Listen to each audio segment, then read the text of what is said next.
कि मंदिर के अंदर कोई भी झूठ नहीं बोल सकता है। मंदिर के गर्भगृह में महिलाओं का प्रवेश वर्जित है।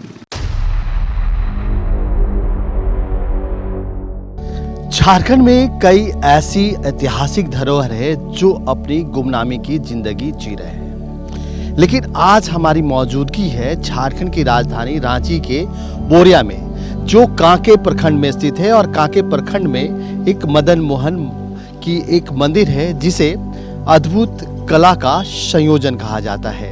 हम तस्वीरों में आपको दिखा रहे हैं कि अभी हमारी मौजूदगी जिस तरह से है श्री मदन मोहन मंदिर बोरिया। इसकी जो अगर निर्माण की अगर बात की जाए तो इसका निर्माण जो है 1665 ईस्वी में रांची के बोरिया में, जिस तरह से उत्तर मध्यकालीन स्थापत्य कला की यह मंदिर जो है अद्भुत मिसाल है और इसकी खूबसूरती और चमक अब भी बरकरार है।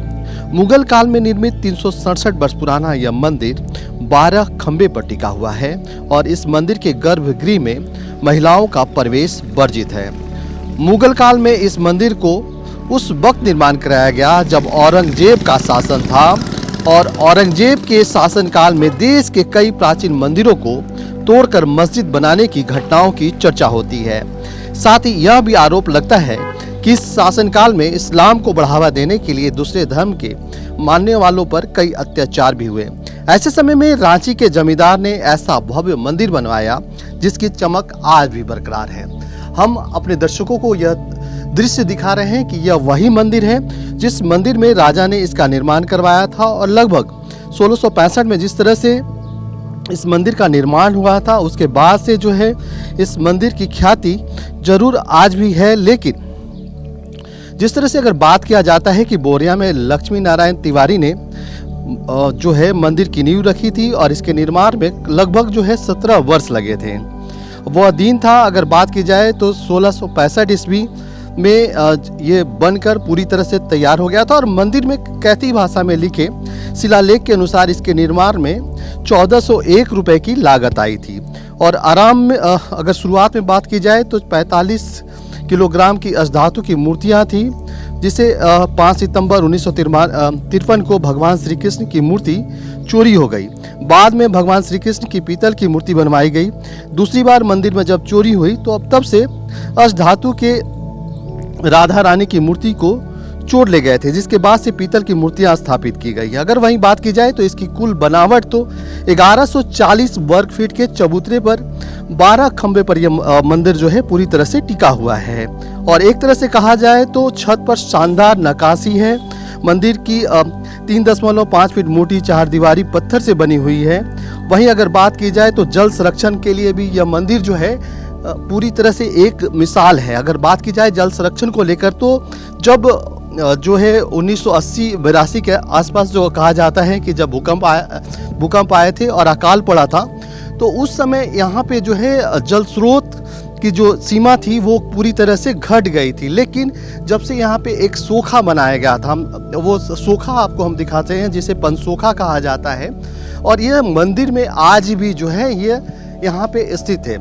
लोग कहते हैं कि आसपास के इलाकों में जब पानी की कमी हो गई थी, लेकिन इस इलाके में बोरिया में जो है पानी की कमी नहीं हुई थी। इसका कारण यह बनाया जाता है यह पंचसोखा, क्योंकि पंचसोखा को जिस तरह से बनाया गया था, मंदिर में जो भी पूजा अर्चना के बाद जो है जल निकासी होती है वो इसी पंचसोखा में आती है।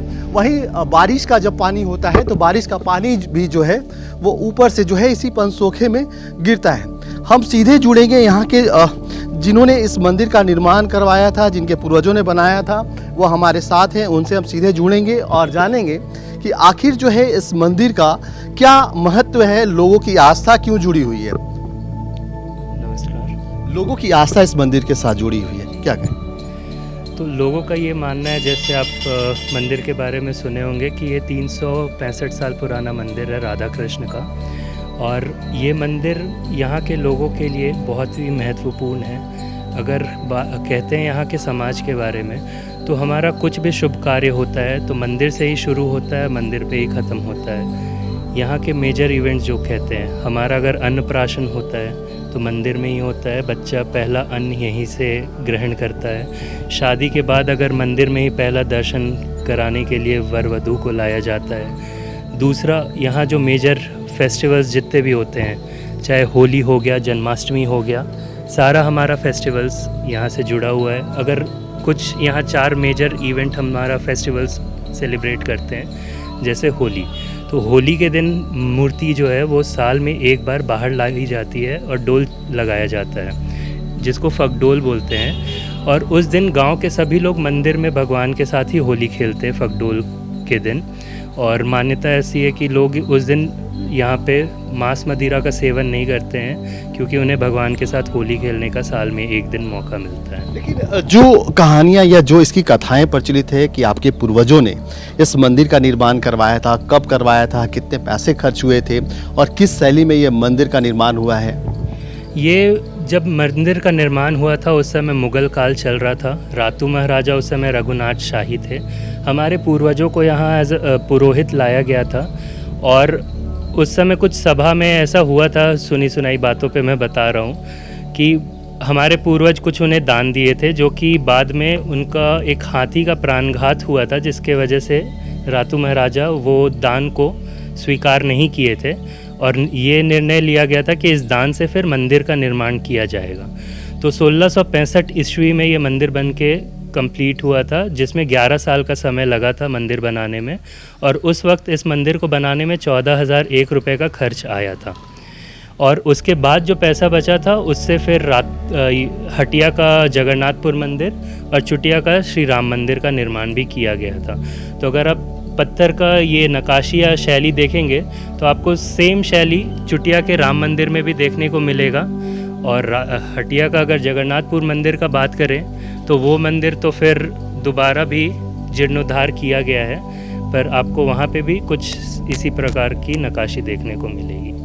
कई और भी ये कथाएं प्रचलित है, क्योंकि जैसा कहा जाता है, हमने भी सुना है कि इस मंदिर की रखवाली जो है मुसलमान समुदाय के लोगों के द्वारा की जाती है। क्या है इसकी मान्यता? ये आपने सही सुना है। इस मंदिर का रखवाली का जिम्मेवारी यहाँ के बोड़िया गांव के मुसलमानों को ही दिया गया था, और इस मंदिर की रखवाली वही करते आ रहे हैं अभी तक। मंदिर में अगर आप देखेंगे तो मंदिर का जो यहाँ गर्भगृह का पट है उस पे भी ये साफ साफ लिखा हुआ है कि अगर इस मंदिर को कोई हिंदू क्षति पहुँचाने का प्रयास करता है तो उसको किसी गाय के मांस को खाने के बराबर का पाप चढ़ता है, और अगर कोई मुस्लिम इस मंदिर को क्षति पहुंचाने का प्रयास करता है तो उसे किसी सूअर के मांस खाने का पाप चढ़ता है। इस मंदिर में कई जगहों पे कैथी भाषा में भी कुछ लिखा हुआ है। सामने भी हम देख रहे हैं कि कैथी भाषा में कुछ लिखा हुआ है। क्या लिखा हुआ है? तो जैसा आप उस दीवार पे देख सकते हैं कि मंदिर का शिलालेख जो है वहाँ पे रखा गया है संजो करके, और इसमें कैथी भाषा में मंदिर के बारे में जितना भी डिटेल्स है वो बताया गया है कि इस समय मंदिर का निर्माण किन्होंने कराया, उस समय रातू के महाराजा रघुनाथ शाही जी थे, उनके बारे में कितना वर्ष लगा इस मंदिर के निर्माण में और कितना खर्च आया था इस मंदिर के निर्माण में। ये इस मंदिर उस शिलालेख में मंदिर के बारे में ये सारी डिटेल्स बताई गई है। और मयूर आप देख सकते हो उस पत्थर में बना हुआ है, जो कि कृष्ण जी को मयूर पंख कितना प्रिय है ये बताने की ज़रूरत नहीं है, तो इसलिए ये सारा डिटेल्स इसमें बताया गया है। बिल्कुल। देखिए, और दूसरी बात मैं ये पूछूं कि इस मंदिर का निर्माण जो है पत्थरों के शिलालेख से किया गया है, तो पत्थरों के जो शिलालेख हैं ये भी ये इस मंदिर की जो प्राचीनता है उसको दर्शाते हैं। कई पिलरों पे ये खड़ा है, इसकी जानकारी जो है वो बताइए। तो आपने जैसा बताया ये मंदिर जो है 12 खंभों पर खड़ा है, पर 1900 मुझे मतलब एग्जैक्ट डेट तो याद नहीं है, पर 1980 70 80 के दशक में भूकंप जब आया था तो उस दौरान में मंदिर को सपोर्ट के लिए 2 और पिलर दोनों साइड से दिए गए थे ताकि कुछ ज़्यादा क्षति ना पहुँचे। तो जैसा कि आप देख सकते हैं उस और 3 पिलर खड़ा है, तो एक पिलर के साइड में 2 और पिलर दोनों तरफ मंदिर के लगाया गया था।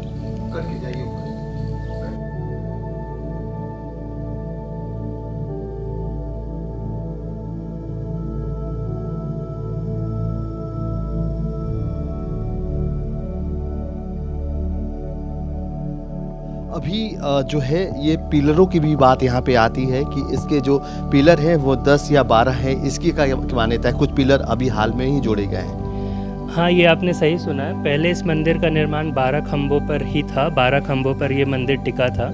पर 1970-80 के दशक में, मुझे एग्जैक्ट ईस्वी तो याद नहीं, पर भूकंप आए थे, तो जिससे बचाव के लिए एक प्रिकॉशनरी मेजर के तौर पर मंदिर पे ही रखा हुआ पत्थर इस्तेमाल करके ये 2 पिलर इधर और 2 पिलर उधर ऐड कराया गया, जिससे मंदिर को कोई क्षति या वैसा कुछ ना पहुँचे। अच्छा, ये जो दिख रहा है ये पूरी तरह से ये पत्थर ही है, शिला पे ही बना हुआ है पूरा मंदिर का निर्माण। तो इसको जब बनाया गया होगा तो बहुत परेशानी भी हुई होगी। तो क्या आपको कुछ ऐसा जानकारी है, ऐसा कोई कहानी है कि इन पत्थरों को लाने में भी मेहनत लगा होगा, या पत्थर कहीं से मंगवाए गए थे, बाहर से पत्थर आए थे, या यहीं झारखंड से ही ये पत्थरों को लाके बनवाया गया? ये अगर आप ये एरिया के बारे में सुने होंगे, बोड़िया एरिया के, तो आसपास बहुत से पहाड़ हैं, तो पत्थर तो मतलब यहीं से लाया गया था। दूसरा, ऐसा मान्यता है कि ये जो एरिया मंदिर का जो रीज़न है, इस गांव का सबसे ऊंचा रीज़न है। तो प्रॉबेबली अब कैसे, मतलब क्या सोर्स था उनका लाने का, ये तो एग्जैक्टली हमें पता नहीं है, बट वही लोग कहते हैं कि शायद खींच कर ही लेकर आया गया होगा। दूसरा, अगर जोड़ने की बात करें तो अगर आप देखेंगे तो यहाँ 2 पत्थर को रख कर जोड़ा हुआ है। तो ऐसी मान्यता है कि चूना, लासा, उस समय जो भी चीज़ का इस्तेमाल होता था उसके द्वारा इसको जोड़ा गया था। बिल्कुल सही कहा आपने कि इसको जोड़ने में भी जिस तरह से जो है प्राचीनतम विधि का उपयोग किया गया है। वहीं हम दूसरी तस्वीर भी अपने दर्शकों को दिखाएंगे कि ये देखिए, जिस तरह से इस पत्थरों पे नक्काशी की गई है, इन नक्काशी को देखा जाए तो इसमें जो है जो शिल्पकार जो है इस मंदिर को बनाने में जिस तरह से अपने शिल्प का योग्यता उनके पास था, उस योग्यता के अनुसार जो है एक अद्भुत कला का संयोजन जो है इस मंदिर में किया है। और इसे देखकर यह भी लगता है कि लोगों को इस मंदिर के प्रति जो है आस्था भी काफ़ी रही होगी। और जिस तरह से इस मंदिर के निर्माण में राजा की बात आ रही है, तो उस समय जो है उस समय के जो राजा थे, तत्कालीन राजा, इस मंदिर को बनाने में भी अपनी महत्वपूर्ण भूमिका निभाई। लेकिन उनके पूर्वज जो है ये भी बताते हैं कि इस मंदिर में जितने रुपए खर्च हुए थे, उसके बाद भी मंदिर निर्माण के बाद भी बहुत सारे पैसे बच गए थे, और उन पैसों के बचने के बाद जो है उन पैसों का उपयोग जो है रांची के ऐतिहासिक जगन्नाथ मंदिर और चुटिया का मंदिर बनाने में उपयोग किया गया था। अपने दर्शकों को हम दिखाएंगे कि इस मंदिर में जो है जो अष्टधातु की मूर्ति है, उस मूर्ति के बारे में भी बताएंगे कि इससे पहले जो है इस मंदिर में सोने की मूर्ति हुआ करती थी, जिसकी चोरी हो गई थी, और चोरी होने के बाद यहाँ पे जो है अष्टधातु की मूर्ति लगाई गई है, और वो अष्टधातु की मूर्ति आज भी बरकरार है। वहीं अपने दर्शकों को एक चीज़ और भी बताएंगे कि इस मंदिर में एक और अद्भुत बात है कि देखिए, यहाँ पे जो है कैथी भाषा में लिखा हुआ है। इसमें स्पष्ट तौर पे लिखा गया है कि इस मंदिर की रखवाली जो है मुसलमान परिवार के द्वारा किया जाएगा, और अगर कोई हिंदू इस मंदिर के कुछ भी क्षति पहुंचाता है तो उसको जो है गौ मांस के बराबर पाप पड़ेगा। वहीं मुसलमानों के प्रति भी ऐसी ही बातें लिखी गई है। अब हम सीधे जानेंगे कि आखिर जो है इस मंदिर के जैसे पट है, उस पट पे, शिलापट पे लिखा हुआ है, कुछ कैथी भाषा में लिखा हो, क्या लिखा हुआ है? जैसा कि मैंने पहले बताया, मंदिर के शिलापट पे मंदिर की रक्षा को लेकर ही लिखा गया है कि अगर इस मंदिर को कोई हिंदू क्षति पहुंचाने का प्रयास करता है तो उसे गौ मांस खाने के बराबर का पाप चढ़ता है, और कोई अगर मुस्लिम इसे क्षति पहुंचाने का प्रयास करता है तो उसे सूअर का मांस खाने के बराबर पाप चढ़ता है। इसके अलावा अगर आप मंदिर की मान्यता के बारे में पूछ ही रहे थे, तो आसपास के गांव के जितने भी लोग हैं वो यहाँ पे कसम खाने आते हैं। यहाँ बहुत पुराना परंपरा चला आ रहा है आसपास के गाँव में कि मंदिर के अंदर कोई भी झूठ नहीं बोल सकता है। अगर कोई झूठ बोलने का प्रयास करता भी है तो उसका हाथ पांव कांपने लगते हैं। तो आज भी लोग कसम खाने के लिए यहाँ पे आते हैं, ताकि मंदिर पे अगर कोई गलत किया है तो वो झूठा कसम ना खा पाए और सारा सच कबूल कर ले। जिस तरह से आपने कहा कि इस मंदिर में लोग कसम खाने के लिए भी आते हैं, और इस मंदिर के प्रति ऐसा आस्था है या उनकी मान्यता है कि अगर झूठा कसम खाते हैं तो उनके शरीर में कंपन होने लगता है। वहीं दूसरी तस्वीर भी हम आपको दिखाएंगे, जिसके कारण जो है ये मंदिर जो है दिनों दिन प्रचलित होता जा रहा है। पंचसोखा के बारे में हमने बताया। वहीं दूसरी तरफ देखा जाए तो इस मंदिर का पूरा निर्माण जो है पत्थरों पे हुआ है, किसी भी ईंट का प्रयोग नहीं किया गया। जो भी इसमें शिलापट है या जो भी इसकी पिलर है या इनका छत छत्ता है, छज्जा भी पूरी तरह से जो है वो पत्थर का ही है। तो एक तरह से कहा जाए तो स्थापत्य कला का ये अद्भुत समागम जो है इस मंदिर में देखने को मिलता है। मदन मोहन मंदिर के निर्माण में जिनका असहनीय योगदान रहा है, जिनके पूर्वजों ने इस मंदिर का निर्माण करवाया, उनके वंशज हमारे साथ हैं। हम जानेंगे कि आखिर वे लोग कहाँ से यहाँ पे आए थे और इस मंदिर का निर्माण क्यों करवाया। यहाँ पर मंदिर का निर्माण एक बहुत ऐतिहासिक मैंने घटना कहा जा सकता है कि महाराजा के यहाँ एक कार्यक्रम था शादी विवाह का। तो हमारे पूर्वज जब पहुँचे वहाँ पर तो उनको पहुँचने में विलम्ब हुआ। तो कुछ लोग मैंने होता है ना भाई गप करने के जैसा, लोग बोला रहे गरीब ब्राह्मण राव के का देवें। ये बात उनके कान में गया तो थोड़ा सा उनको खराब लगा, लेकिन चूंकि वो उस वक्त कोई व्यक्त नहीं किए, महाराजा से करजोर प्रार्थना किए कि एक बार आप हमारे यहाँ आइए, हमारे यहाँ भी जूठन गिराइए। तो जब महाराजा का पूरा साजबाज सेना के साथ सब कोई आए तो उन्होंने कहा कि भाई बच्चों को कि उनको बैठाओ, बोलो कि कहीं गए हैं बाबूजी। फिर जैसे वो आए तो आने के बाद क्या हुआ कि पूरे गांव से बर्तन इकट्ठा किया गया जो उनके पास था। सारा बर्तन को उनके पास पारस पत्थर था, पारस पत्थर सटा करके वो सोना हो गया। हाथी में लाद दिया गया तो हाथी जो बैठा सो उठ नहीं पाया। यहाँ से थोड़ा दूर आगे आज भी उस जगह का नाम हथखेदा कहा जाता है। जो जमीन है खेती बाड़ी होती है, अब तो मकान बन रहा है। तो हथखेदा के पास जो हाथी बैठा तो महाराजा को लगा कि शायद इस ब्राह्मण का संपत्ति हम ले जा रहे हैं, ये मेरे द्वारा अपराध हो रहा है, तो हम मैंने अपराध ना करके और उसको हम छोड़ दें। लेकिन उन्होंने कहा कि जो वस्तु हम दान दे दिए तो दान दिया हुआ वस्तु हम वापस तो लेंगे नहीं। तो उसी पैसे से यहाँ का मंदिर का निर्माण हुआ।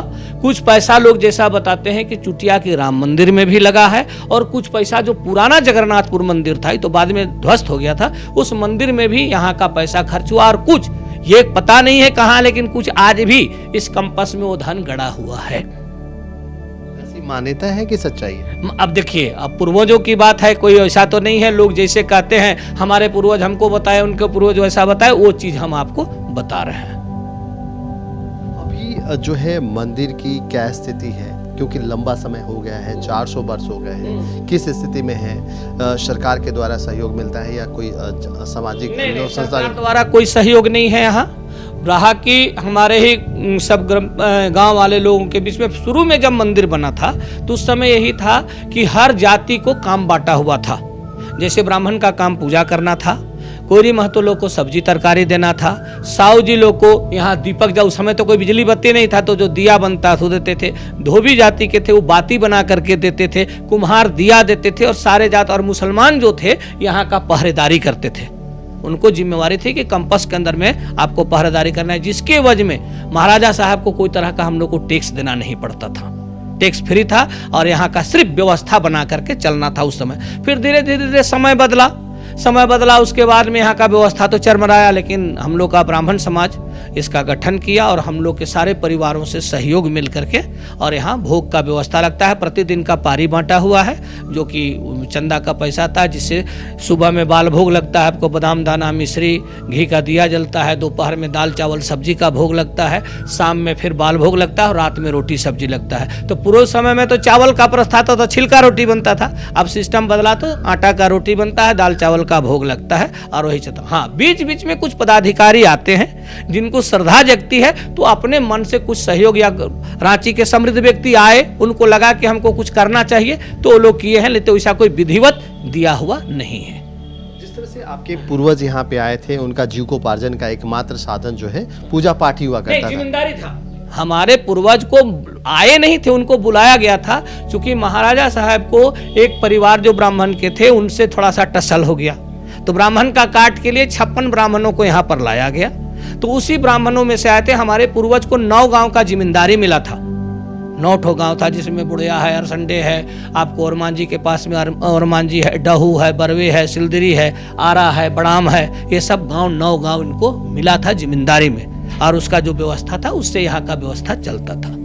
आज कैसे चलता है? आज वही है कि जो हमारा सामाजिक 40 घर 50 घर हम लोग हैं, तो हर आदमी का चंदा बांटा हुआ है, उसका चंदा जमा होता है, प्रतिदिन भोग लगता है, भोग का पारी का एक हिस्सा उनके घर जाता है, बाकी पंडित जी लोग का भोजन होता है। 4 उत्सव यहाँ है, एक तो आपको अक्षय तृतीया के दिन जो भूमि पूजन का हुआ है सो है, जन्माष्टमी है, होली में हम लोग महाप्रभु को बाहर निकालते हैं। गांव के लोग कहता है ना कि भेदभाव, यहाँ क्या है कि उस जमाने से डोल लगता था, राधा रानी को और भगवान कृष्ण को निकाला जाता था हर कोई।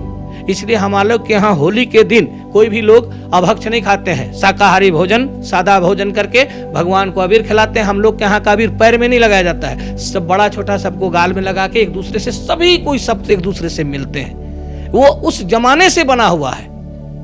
आपको तो बता रहे हैं ना, आज सरकार ना वाटर हार्वेस्ट की बात कहती है, उस समय हम जब मंदिर बना है उस समय वो चीज बना करके यहाँ पर रखा हुआ है। जल छादन का आज व्यवस्था उस जमाने से बना हुआ है और सारा सामाजिक व्यवस्था हर कोई का था। इतना ही नहीं कि यहाँ के मुसलमानों को भी जवाबदेही थी कि आप यहाँ का देखरेख करेंगे, चौकीदारी उनका था। बाकी लोग को ब्राह्मण का पूजा करना था, साहू जी लोग तेल देते थे, कुम्हार दिया देता था, धोबी बाती देता था, और सभी के प्रेम भाव से बना हुआ यहाँ का व्यवस्था चलता था। बिल्कुल, देखिए जिस तरह से मदन मोहन मंदिर के साथ लोगों की आस्था जुड़ी हुई है और समाज में एक अच्छा जो है लोगों में आपसी तालमेल और आपसी भाईचारा का भी संदेश जो है मंदिर देता है। लेकिन इस मंदिर के साथ जो है कई अनसुलझे रहस्य हैं। उन अनसुलझे रहस्यों के साथ फिर हम आपके साथ जुड़ेंगे। तब तक के लिए अपने सहयोगी राकेश सोनी के साथ Kumar Kamesh, news alert India, राज्य।